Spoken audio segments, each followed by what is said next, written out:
Let's talk about buses. But I wanted to see you talk about trains. Too bad. Buses are just as important, and I'm going to tell you why. In this series, we'll look into how each mode of transit is important to get people moving to the places they need to get to. In some cities, buses run smoothly. In other cities, they are avoided. Buses are often used as a cheaper alternative to rail. Are buses used in the correct manner? There are a few types of buses. There is the conventional bus, the double-decker, and the bendy bus.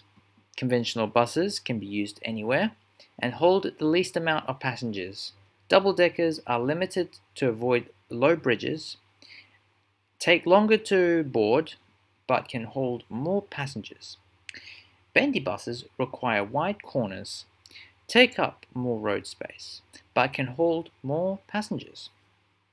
Generally, conventional buses are used, with double-deckers and bendy buses used on direct busy routes. While a train can hold more than 1,000 passengers, buses can only hold around 70 to 150 people, depending on the size of the bus. Another disadvantages of buses is the limited scope of expansion of the capacity. Trains and trams can be expanded with additional carriages and generally have their own right-of-way. Right-of-way allows higher frequencies. Most buses are generally stuck within traffic. Another issue is to do with the routing of some bus networks, with many bus routes running on zigzag routes, which means it's running inefficiently, which makes the trip slower and uses more buses than a direct route. This can be partly blamed for the shamble road network that isn't a grid. Honestly, the way the outer suburbs are built with squiggly roads is really a disgrace. The most important part of a transit system is frequency. Why wait 1 hour for a bus? It's just a disgrace in Melbourne. Some cities have similar issues.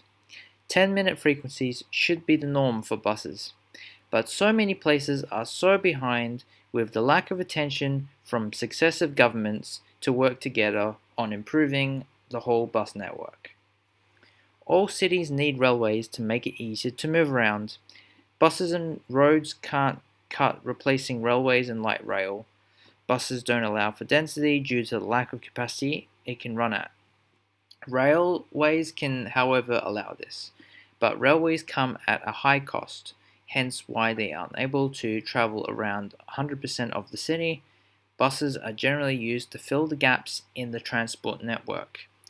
Buses should be used to connect suburbs without railways to the nearest train station.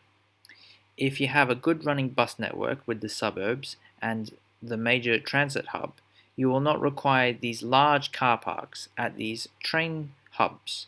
Large car parks are a false economy due to the lack of capacity and how much space it takes, and it costs a lot of money to build. They remove potential development and make the area unattractive to walk and commute to. This is where the buses work at its best, as a feeder service. They feed the suburbs to the railways and connect commuters to the trains and major economic hubs. To sum up, buses are a key part of our transit system. They fill the gaps where railways are non-existent, yet are unable to replace railways due to their lack of capacity. I know that because when a train line is down, buses can't cope replacing them when trains stop running. Direct routes for buses are most efficient, and running at high frequencies mean people can be certain that a bus can turn up. Adding bus lanes and traffic signaling would mean buses having right of way like trains and trams and not get stuck in traffic.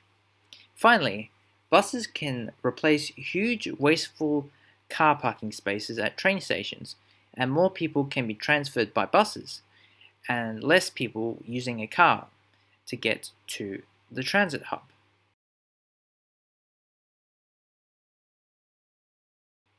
Finally, I just want to say something deep within my heart. because it's very important that you are happy with yourself. If you're struggling with depression, it's alright. You need to contact people that you know because it's important that you get all the help you need. Life can be troublesome at times, and you have to let the negativity roll off your shoulders and hope for the best. And you have to keep moving forward into the future so that you can do great things. So I hope that this video was informative and that I've given you some good advice. Yeah, thanks for hearing me out, 'cause you friends are the best. Yay!